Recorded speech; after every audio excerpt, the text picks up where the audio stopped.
Ladies and gentlemen, thank you for joining us and welcome to the Thryv third quarter 2025 earnings call. After today's prepared remarks, we will host a question and answer session. If you would like to ask a question, please raise your hand. If you've dialed in to today's call, please press star 9 to raise your hand and star 6 to unmute your line when prompted. I will now hand the conference over to Cameron Lessard, Vice President of Corporate Development and Strategy. Please go ahead. Good morning, and thank you for joining us for Thryv Holdings' third quarter 2025 earnings conference call. With me today are Joe Walsh, Chairman and Chief Executive Officer, and Paul Rouse, Chief Financial Officer.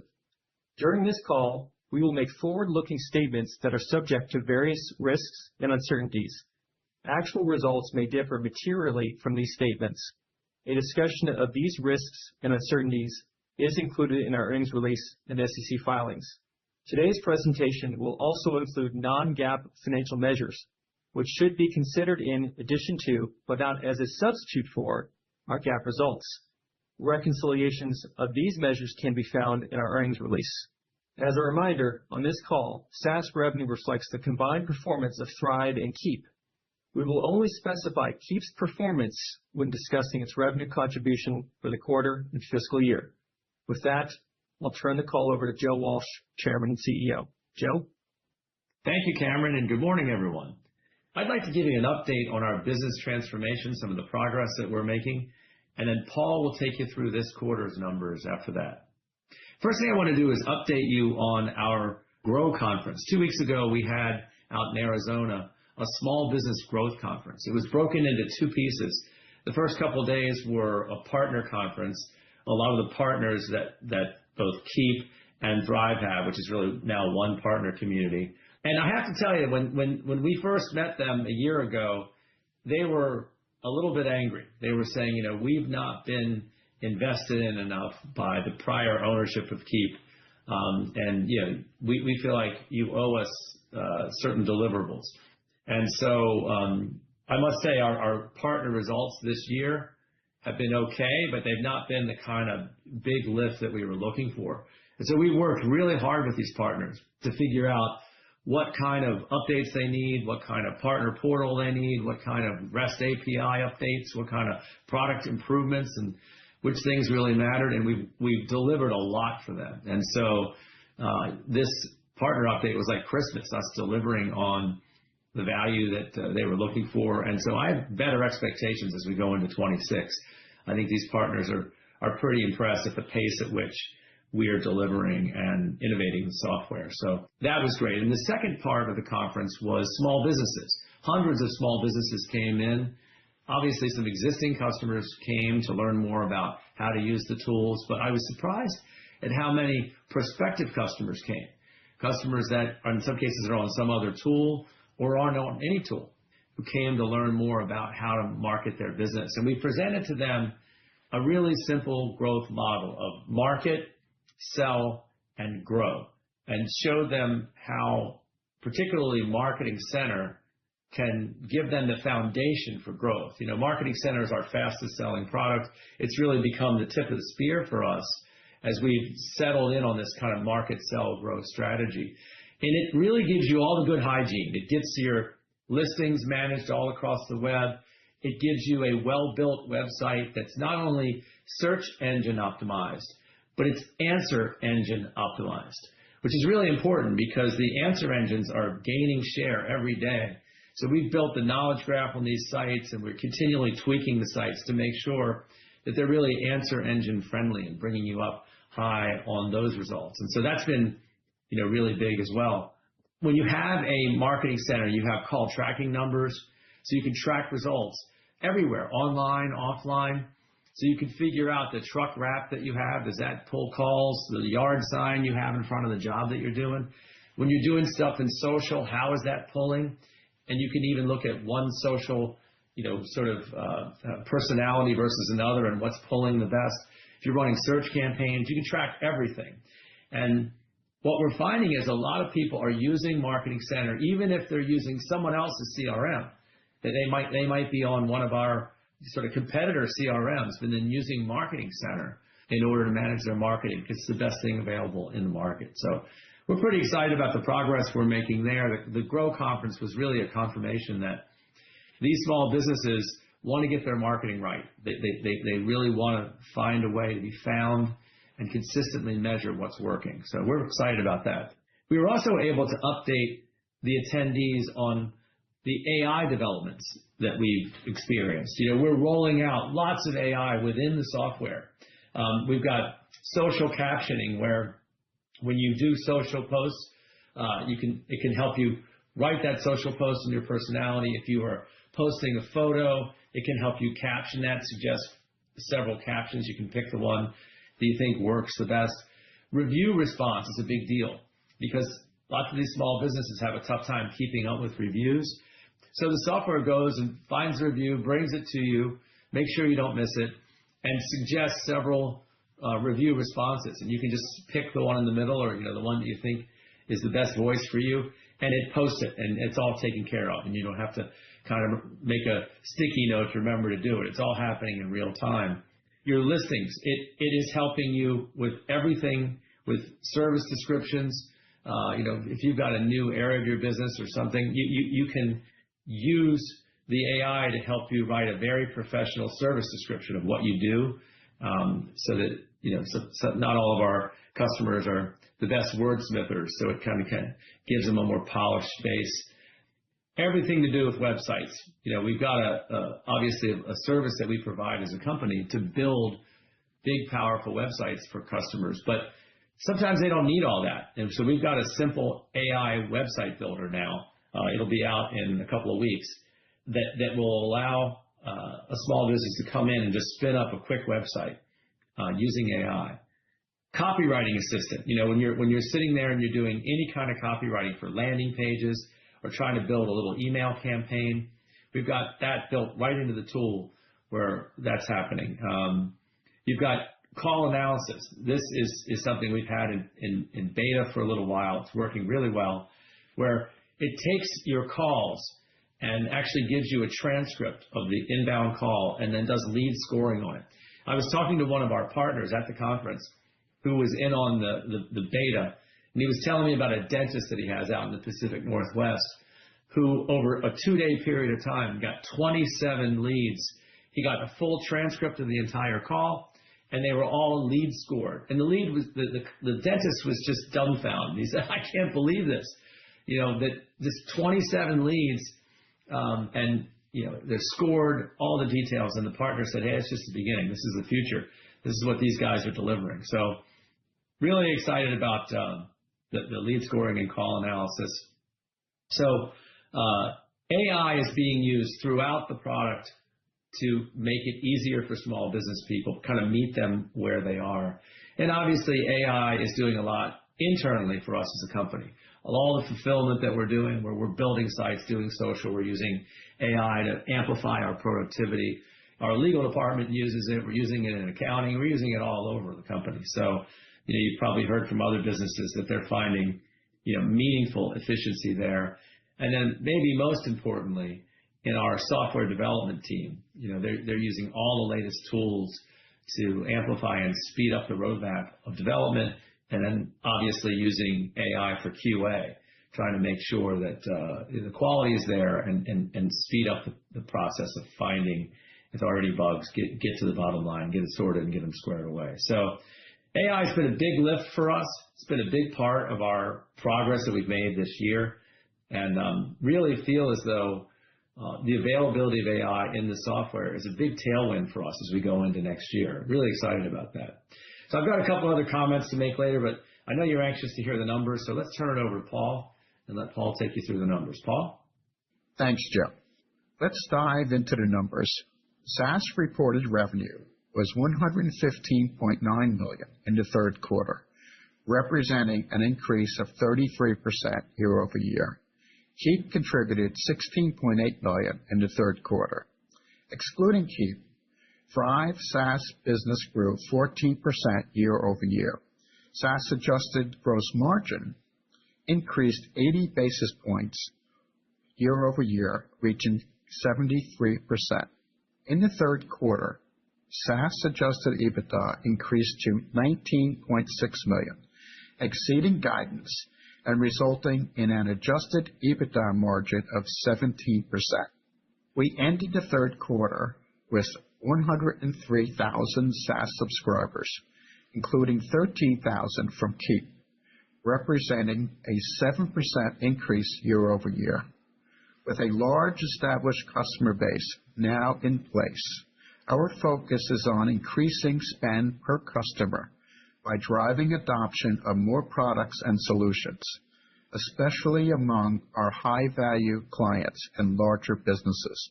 This approach meaningfully expands SaaS lifetime value and is a more efficient driver of profitability.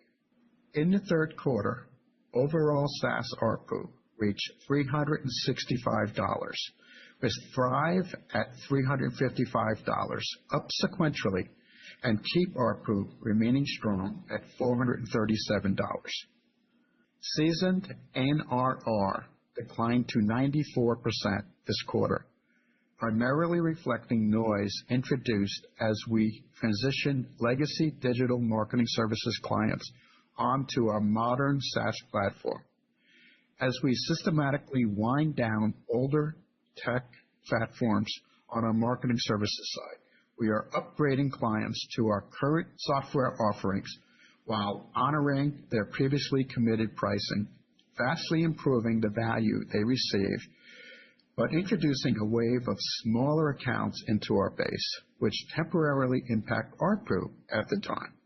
These accounts from our Q3 2023 migration are now cycling into the seasoned NRR calculation after crossing the 12-month threshold. The performance we're seeing from this group is consistent with the minimal initial commitments and lower propensity to expand spend compared to our higher quality software clients. This is all part of a broader business transformation, and while some SaaS metrics will show temporary noise during this transition, we are making steady progress building a solid software client base with strong underlying fundamentals. Multi-product adoption continues to accelerate in the third quarter.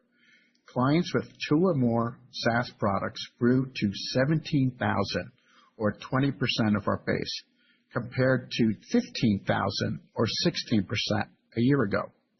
Thryv centers per client was 15% at the end of the third quarter, compared to 12% in the prior year. Moving over to marketing services, third quarter revenue was $85.7 million and above guidance. Third quarter marketing services adjusted EBITDA was $21.2 million, resulting in an adjusted EBITDA margin of 25%. As anticipated, this quarterly performance is subject to the dynamics of the print schedule, which performed better than expected and returned to normalized levels starting in the second quarter. Third quarter marketing services billings totaled $70.6 million, down 33% year over year, reflecting the intentional shift in our strategy. As we continue to initiate upgrades of the legacy digital marketing services products for clients to our SaaS platform, the decline will persist, but at a managed pace. We remain on track to exit marketing services by 2028, with cash flows lasting through 2030, ensuring strong liquidity as we fully transform to a pure-play software business. Total company billings were $184.2 million, down just 4% year over year, underscoring the company's steady progress as it transforms into a leading SaaS business and positions itself to stabilize total revenue and return to sustainable growth. In the third quarter, we generated free cash flow of $14.6 million, which brings the year-to-date free cash flow to $18.8 million. We ended the third quarter with net debt down $9 million to $265 million, bringing our leverage ratio to 1.9 times. Turning to our outlook for 2025, for the fourth quarter, we expect SaaS revenue in the range of $118 million to $121 million. For the full year, we are updating our SaaS revenue to a range of $460 million to $463 million. For the fourth quarter, we expect SaaS adjusted EBITDA in the range of $19.2 million to $21.2 million. For the full year, we are raising SaaS adjusted EBITDA guidance to a range of $73 million to $75 million. For the full year, we expect marketing services revenue in the range of $323 million to $325 million. For the full year, we are updating marketing services adjusted EBITDA guidance to a range of $76 million to $78 million. Now, back to Joe. Thanks, Paul. I'd like to talk a little bit about our vertical initiative. We talked earlier this year about our HVAC vertical. We had taken the key automation tools and Thryv Marketing Center and kind of packed them together and created these really interesting vertical applications. The first one that we applied was to HVAC. And, I was recently talking to the pilot or pioneer customer on that. And they have been really pleased. They've gotten a very strong response from what we put in place. And I just want to give you some sense of the statistics that they've given us. They've had around a 10% lift in jobs booked, a 25% increase in total revenue. They're generating 50 plus qualified leads every month. And they're seeing an increase in repeat business, about 12% increase in repeat business, because the automations have automated reminders that are reaching out and tickling their customers and saying, hey, what about this? What about that? And it's stimulating business out of their base. They also had felt as though they weren't as good at social media as they'd like to be. That you could put almost any small business in that category. And they've seen a 45% boost in engagement in their social tools and what they're doing with social. So they are really happy campers. We've had very strong sales within our HVAC vertical, and we're now about to roll out a broader home services vertical that gets at more of the home improvement type broader categories. And we've got a bunch queued up behind that. So the model that we used, where we use the automations, customize them around the vertical, is, I think, a terrific model. I want to say one other thing, just for those of you that are thinking about how we fit in the market and our competition and all that. This customer I've just described in detail, how happy they are with Marketing Center, they are a Service Titan customer. This is a very big HVAC company with tons and tons of trucks on the road. And they are a Service Titan customer. Service Titan tracks the Freon and the wing nuts and where the trucks are. And we handle the marketing. And that paradigm, I think, is increasingly building, where people are using some really deep vertical CRM and then using our tool for the marketing. And we do have a CRM. Our CRM is more a horizontal. We haven't done as much deep down in the verticals. So when you get to a larger, more sophisticated business, they often are using one of these in industry CRMs. And that's fine with us. We're agnostic about that. Our Marketing Center fits perfectly in with that. And we've got a lot of integrations, and we're adding more all the time. So I want to just say that one of the pieces of this transformation journey that's happening, as our software platform is building out now and becoming more complete, we're beginning to move up market. Now, you might say, well, Joe, your ARPU has been bouncing around. It has bounced around because we've been converting legacy marketing services people off of platforms. In some cases, they came in at pretty low billing numbers because we were looking to just shut down a platform, and we allowed them to come over, and we kind of grandfathered in their preferable rate that they'd had in the past. But in terms of what we're selling, we're moving from that 4,000 to 8,000 at a very rapid clip. Our U.S. field sales force is selling up in the $6,000 range with the run rate sales that they're making every day. And as we build products, as we're focusing our marketing initiatives, it's all moving up market. And so up market has been a big deal. And one of the things we've been looking at lately to try to help investors understand that is we've been looking at the $400 and up a month segment, which is growing steadily and strongly and has grown very predictably. And these customers have very good retention metrics. We make good margins on those customers. And it helps sort of weed out the noise that's there with some of the smaller customers that have come in through these conversions. So we'll talk about that more in the future, but our transformation as a business is continuing at a nice pace. And as my last comment here, I want to mention Sean Wechter, our new Chief Technology Officer. I think his middle name could potentially be AI. He is all AI all the time.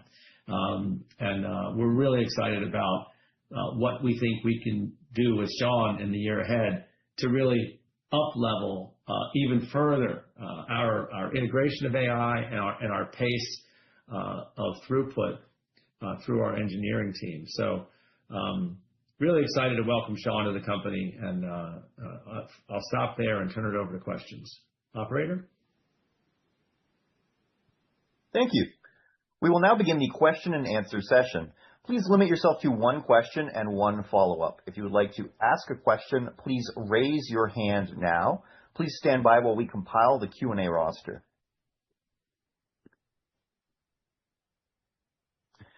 Your first question comes from the line of Scott Berg with Needham & Company. Your line is open. Please unmute yourself, sir.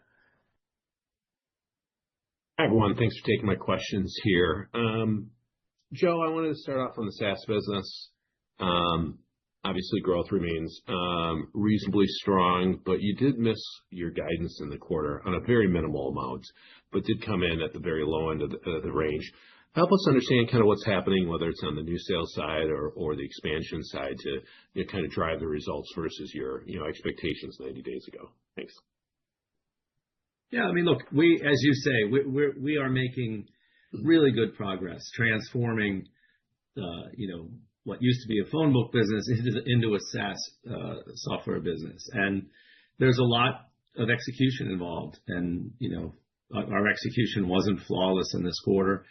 You guys often ask me about the macro and, whether it's the economy. I can't blame anything outside at all. Our execution just was a smidge shy of where we wanted to be. And I think we are doing the things that we need to make sure we continue to execute even better going forward. So I don't think there's any big message or any big trend here. We just didn't deliver it perfectly, but I don't have any complaints about the market or anything like that. Yeah. And then in your pre-scripted remarks, Joe, you had talked about how, I'll paraphrase, partner results have been just kind of okay to date, maybe relative to your expectations. How do you improve some of that partner opportunity with the Keep ecosystem that you all obviously brought over? Is this purely just a function of the additional innovation that you spoke about with some more time with these partners, or as you've had a chance to kind of work with them the last 9 months or so, have you been able to find anything else differently maybe that you have to implement in your strategies there to maybe leverage that ecosystem even more? Yeah, Scott, I mean, you know the old Infusionsoft Keep really well, and they had primarily built their business through the partner channel. They used to have those really gigantic icon conferences with over 2,000 people, and it was partner driven. And then under some different leadership and ownership or whatever, they sort of pivoted away from partner and attempted to try to build a more down market direct channel for a few years. And they really, the partners, felt neglected. And so when we showed up at the initial Grow conference, which was days after we made the acquisition, I had a line of partners wanting to basically not yell at me, but pretty close, and say, we've been neglected for years. You guys, the innovation has slowed down, and some of the basic tools and things that we need, we haven't been getting, and these guys haven't really been listening to us. And I hadn't fully understood that during the diligence process. I was thinking we could, dump some gas on the fire and really get that partner thing rocking right away. And they wanted some service first. And so we've worked really hard over the course of this year to listen to them, prioritize their needs, and begin delivering them. And we have, in fact, delivered a bunch of them. And the feedback I got at our Grow conference 2 weeks ago was, way to go. We really appreciate it. And I think that the partner morale and enthusiasm for what we're doing is rising beautifully right now. And I think, some of these partners work across different tools than just Keap. And it's not the only thing that they do. They also work with other partners. And I think, they're turning our way, more excited about what we're doing. So, I was probably polite when I talked about last year's partner performance. It was weak, compared to what I was counting on. It's probably the primary difference in the results versus what I'd planned. But, having just pressed the flesh and spent, 3 days with a whole bunch of them, I have a really good sense for a re-acceleration in 2026 based on what we've done and based on several deliverables that are coming out over the next number of months. So I don't think it's a permanent or terminal problem. I think it's difficult when you do an acquisition to really know all the sentiment and all the momentum around everything that's going on in the business. And I still would have done the acquisition. I'm still happy with it, still excited about where we are. There just was a little bit of a one step back before we could move forward. Understood. Thank you for taking my questions. Thanks, Scott. Your next question comes from the line of Jason Kreyer with Craig-Hallum. Your line is open. Please go ahead. All right. Can you guys hear me okay? Yes. Okay, great. Thank you. So Joe, look, you just held this user conference. Just curious, any takeaways from customers as far as what the current environment feels like, any changes to purchasing decisions? You had admitted in the last question that you're not blaming the macro or anything, but just give us a tone for how things feel out there. I think they're pretty decent. I've said to you before, generally speaking, our customer base fix the nasty things in life. So, we're not doing high-end retail here or dining or, the consumer's a little soft or that's really not us. When you're, air conditioning doesn't work or it's cold in your house or, you have a broken window, you call our guys and they take care of it. So we're not that economically sensitive. When we don't deliver, it's mostly our fault. I really can't. There's probably better people for you to tap into the macro. We really, even if the macro were crappy, we could still crush our numbers with great execution. It's really down to us. So, having said that, just talking to people, I think the market's fine. I don't really think there's any. I mean, obviously it's a bifurcated market. The highest end of the consumer, owns stocks and is watching them go up and is excited about it, and seems to be, a little softness at the other end. I mean, it seems to be a general observation, but I don't think that's affecting Thryv's results. Yeah. Appreciate the thoughts nonetheless. Wanted to just follow up on the vertical sales emphasis, the HVAC stuff. As we look out over the next several quarters, how does this manifest in fundamentals? Does this drive NRR? Does this curb churn? Or does this grow ARPU? Maybe you can walk through what we should expect over the next several quarters. Yeah, I think it will certainly be gradual. We got a pretty big company with a pretty big customer base, so we can't just, it isn't going to instantly be all vertical all the time. But Jason, the thing that we're trying to do is move from $4,000 a year per customer to $8,000. And as I mentioned, the run rate of our premise sales team is more like $6,000 right now. And the overall number's lower in part because of some of the conversions of legacy marketing services. And some of those people have come over at much, much lower price points. And I mean, just for the avoidance of doubt, our sales force isn't even calling on them. We don't really call on anybody at much under about $350, $400 a month. They're sort of inert, just doing their thing. We're not really working that group very hard. So it's hard to get much NRR out of people you aren't even calling on. So anyway, back to what's going to happen with verticals. I think these early sales in the verticals that we've working have been coming in, more like the 8,000 that we're going for, like right now. So we're ending up making larger sales, and we're selling to a little bit larger businesses, which is ultimately our goal. This might surprise you, but a solopreneur who has less than $500,000 of revenue is churnier than a business with, say, $1 million or $1.2 million or $1.5 million of revenue that has, 7, 8, 10, 12 employees. And in our base, we still have a reasonable number of these solopreneurs, and that's where some of the churn noise comes from. So what the vertical push is allowing us to do, and as well as a number of other things that we're doing in our whole go-to-market data strategy, is we're putting our sales resource against a little bit bigger businesses. These are not giant companies. We're talking about 10 employees, 15 employees. But we're calling on those little bit bigger employees a little bit bigger businesses that are a little bit more stable.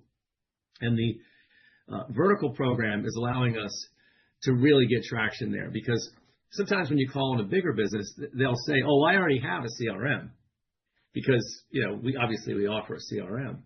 But what they often are not happy with is how they're managing their overall marketing, how they're measuring their marketing, how they're doing with social media. A lot of them are befuddled with the answer engines, concerned about trying to make sure that they're coming up high in the answer engine results, and don't really have an answer for that. They need some help. There's a number of elements there. Some of them are doing search engine marketing with some guy out of the trunk of his car, and it's okay, but not that great. They want to professionalize it, and they want to be able to measure how it works. So we're a great answer in all those areas. And so increasingly what's happening is we're sitting in alongside of other people's CRMs, and we're doing the marketing and they're doing the back office stuff. And so I think you said, what will we see? I think you will see steady improvement in ARPU. I think the things that have drug us closer to $4,000, I won't say we're all the way through, but we're through a lot of that. And I think that, our sales organization have a lot to sell now. We've built out the product line a lot. And I think we'll be able to make larger sales to customers on which we'll make higher margins, have lower churn. And you can see it when you look at that quality metric beginning to really settle in and move. And I don't focus as much on the absolute gross customer amount. I'm focused on building that quality metric, because there's a little bit of noise in our base from some of those conversions. So anyway, that hopefully gives you some sense for, the vertical strategy, Jason. Gives me great sense. Thanks, Joe. Appreciate it. Your next question comes from a line of Arjun Bhatia from William Blair. Your line is open. Please go ahead. Perfect. Thank you. This is Alinda Lee on for Arjun Bhatia. Thanks for taking the question. With the onboard of the CTO, Sean, for a little over a month now, Joe, what are the early strategies in the works to achieving operational efficiency, product acceleration, and also AI innovation? Yeah. AI. I mean, Sean's all AI all the time, and the guys he's bringing in are all AI all the time too. And not that our team wasn't. We were doing a really good job with AI, but he's taken it to another level. I mean, he's focused on it, and I think really inspecting what we expect, making sure they have at the ready all the tools that they want, that they're using them, looking at how they're using them. And so I expect the output of that to be, as we span across 2026, the pace of development against our product roadmap, I think, will quicken. It's been quickening already. We're doing a good job, but I think you're going to see it go faster. And I'm excited about that, because there are a bunch of things these larger customers we're working with are looking for, that I think we'll be able to deliver quicker with this thinking and this approach that he's bringing. The second thing I'd say about Sean is, his recent background with Boomi, it was all about, integrations and making software work together. And as you move up market, as we are now doing, you must be able to work and play well with others. You've got to be able to have interoperability because, a going concern, even one with 12 or 15 employees that has some workflows, doesn't want to change them all in order to embrace your tool, even if your tool is great. And so you've got to be able to dovetail with what they're doing. And as he's often, saying to me, Joe, this is a solved problem. It's something we can handle. Don't worry about it. And I just really appreciate that confidence there. And Sean is just an incredible leader, and he will lead our tech organization in a way that I think will create high morale. His sort of NPS scores, if you will, that he gets, his morale scores when he leads a team are exceptional. And I think we'll just have a faster roadmap with a bunch of happy campers in our development teams. Awesome. And with the new vertical product in home services, are you approaching the product development in a similar way as with Thryv for HVAC, where you work with the industry leader in the market in creating that product? How should we think about this product roadmap in the future in terms of vertical play? Yeah, I think, as you know, we've got these powerful automations that are kind of, if, when, processes. And it's a question really of working with a leader in the space and understanding what best practices are, what they do. And once you get inside of home services, whether it's electrical or roofing, they start to get to be pretty similar. There can be some nuances around insurance or, some other details, but there are a lot of similarities. So you're not starting from scratch. So that team are working hard. I was talking to the leader of the team last night about the sales organization's ability to actually digest the pace that he thinks his team can run at and cranking these verticals out. So it's a chicken or egg problem. Initially, we needed the verticals, and now he's turning them out, and it has a roadmap to turn them out, maybe faster than we can train on them and absorb them. So we're thinking about how to manage that and how to deal with that. But so they just find a strong business and spend time with them and map it out. Awesome. Thank you. Thank you very much. Appreciate it. Your next question comes from the line of Zach Cummins with B. Riley Securities. Your line is open. Please go ahead. Thanks. Good morning. Appreciate you taking my questions. Joe, I wanted to start off just a little more focused on these answers-based engines. I know it's been a big concern for many publishers and small businesses around visibility of their websites within this evolving dynamic. So can you talk a little bit more about what Thryv's doing to make sure that your customers are remaining visible within these answers-based engines? Oh, I'd love to. That's great. Yeah, we've spent a lot of time understanding what the how the answer engines operate, what makes them bring back results, and so on. And I'm not today going to go through every detail of that with you, but all in all, we think it's a really good thing for us, Zach. It's a tailwind for us because remember, we have been competing with Google for years. If you go back, 20 years, we had, more traffic than Google did. We were the giant thing with yellowpages.com and DexKnows and Superpages. And, we had these big sites and we still have these big sites and they still have a lot of traffic. But over time, Google spent a lot of time trying to compete with us and basically take away as many of those references as they could. And all of a sudden, with the answer engines, Google's just hammerlock on all things search is broken. And are they the majority? For sure, still the majority. But now these answer engines often go and they look at yellowpages.com or DexKnows or Superpages or our similar sites in New Zealand or Australia. And they bring those authoritative answers back out of that content and not getting it from Google. And Google can't have any influence on what that search result is. So, we've got the really is a pioneer in the internet age sites of these online Yellow Pages directories with very authoritative, very detailed, very rich content about small businesses in Tupelo, Mississippi, or Rapid City, South Dakota, that never really embraced Google.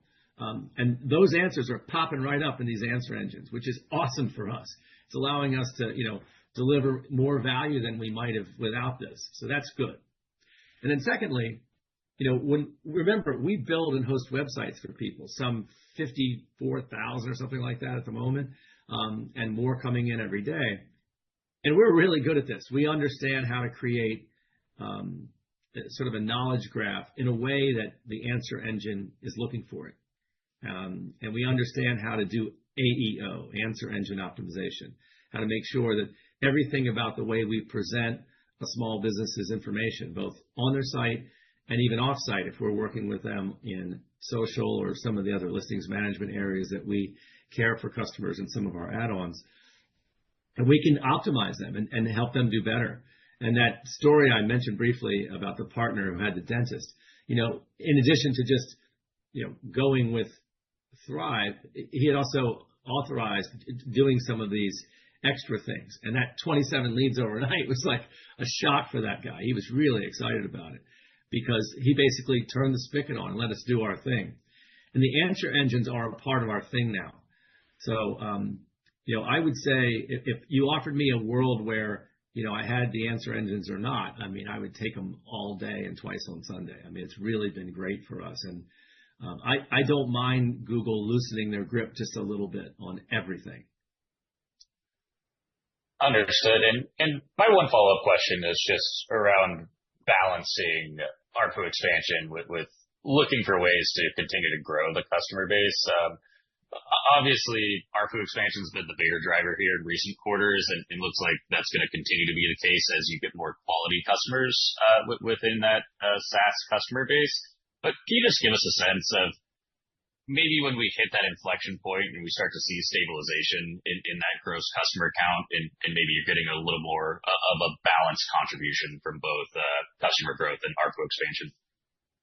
Yeah. Look, we have a bunch of very specific initiatives underway to build our business outside of the zoo. But if we were just to rush out there naked and try to do it, we would be just like any other software company. And we'd be dealing with, cost of acquisition that, didn't play well with the lifetime value, and so we've had a real, almost unfair advantage by having this gigantic customer base of people that like us, who take our phone call, who talk to us, and we're leveraging. And so let me answer your question this way. If we started, let's just say we didn't add any customers, we just replaced churned customers and just hung out where we are, we could still take this business from, the whatever it is, a little less than 500 million revenue we're running at right now to 800 or 900 million revenue just by doing what we've talked about, growing the ARPU in the base. So you're going to see us grow very strongly and do a very good job even before we add anything. And then in terms of adding, we're obviously managing the economics of the adding, making sure that the model of our cost of acquisition to lifetime value is right. And when you make larger sales to a little bit larger businesses, that's all a lot easier. So we're working on processes internally to do that. But I would say, at the moment, we're not pushing really hard for really any sub growth in the next short period of time, the next few quarters. We're getting strong growth by making sure all those customers that we've brought over are getting, visits, a lot of cases, in-person visits, or, in some cases could be online visits, via Zoom visits, but we're spending time with them, making sure they understand what they have and talk to them about their options to do more. And that's super productive for us right now. Our sales force is really happy because they're writing a lot of business doing that. So we don't have an emphasis on pushing that number up. I wouldn't be in your modeling, saying we're going to put huge gains in the short run on that base. I think over the long haul we will, But in the shorter run, right now, we're pretty focused on bedding down and engaging and growing the ones that we've brought over. Understood. Well, thanks for taking my questions. Thank you.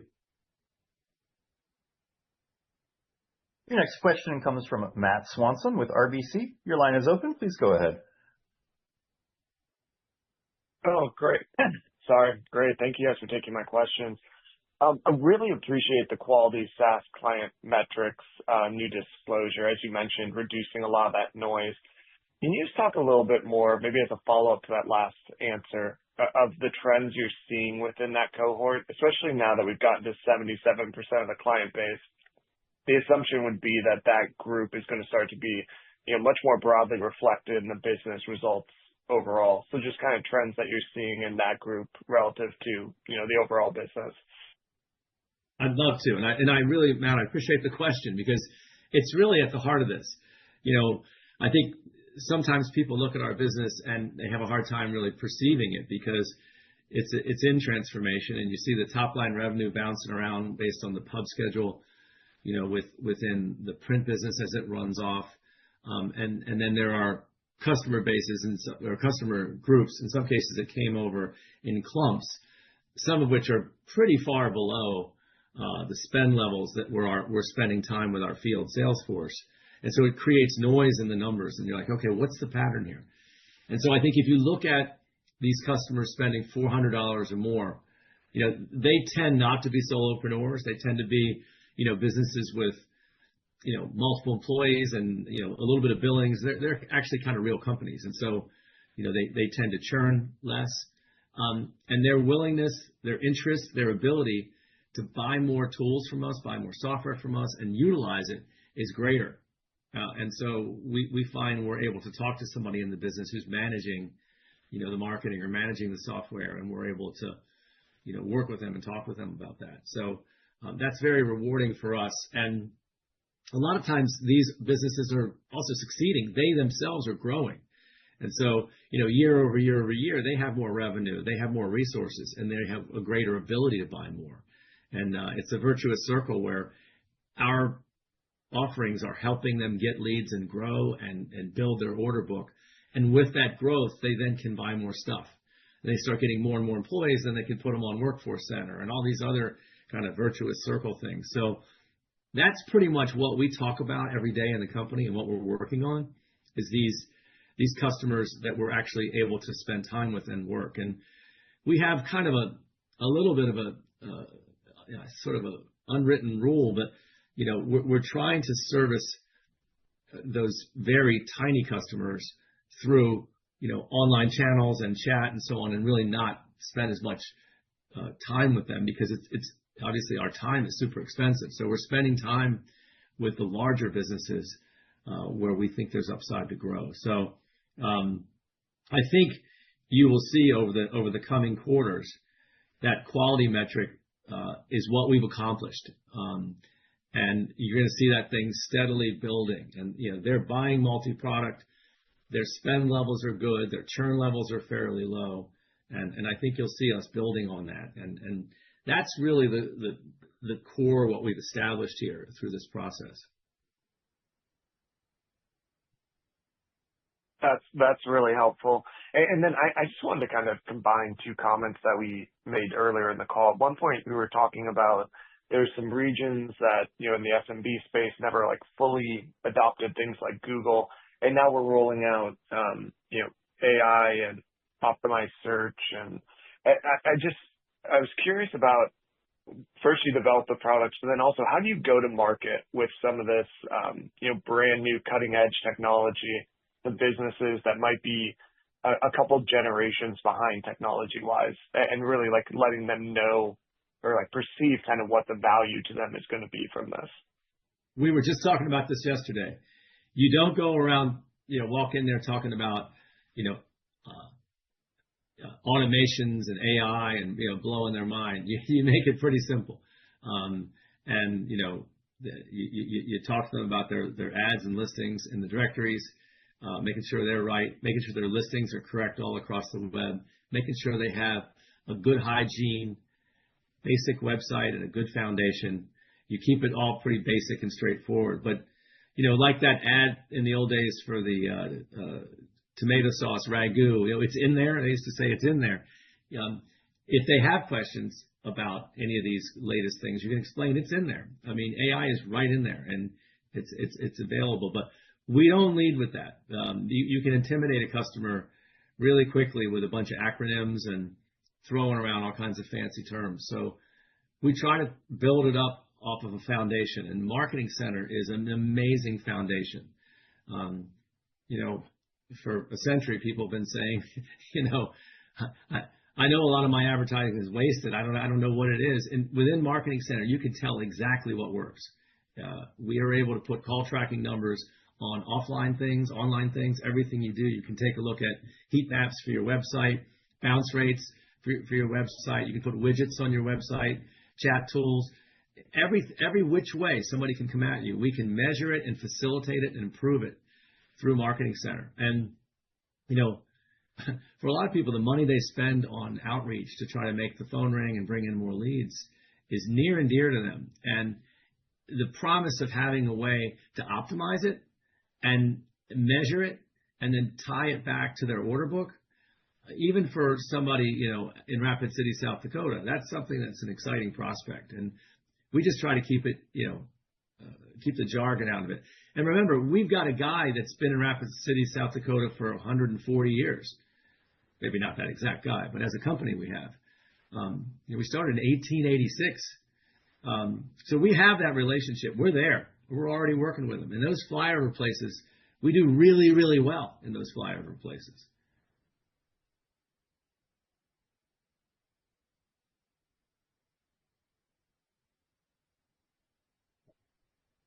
Matt, did I answer your question? There are no further questions at this time. This concludes today's call. Thank you for attending. You may now disconnect.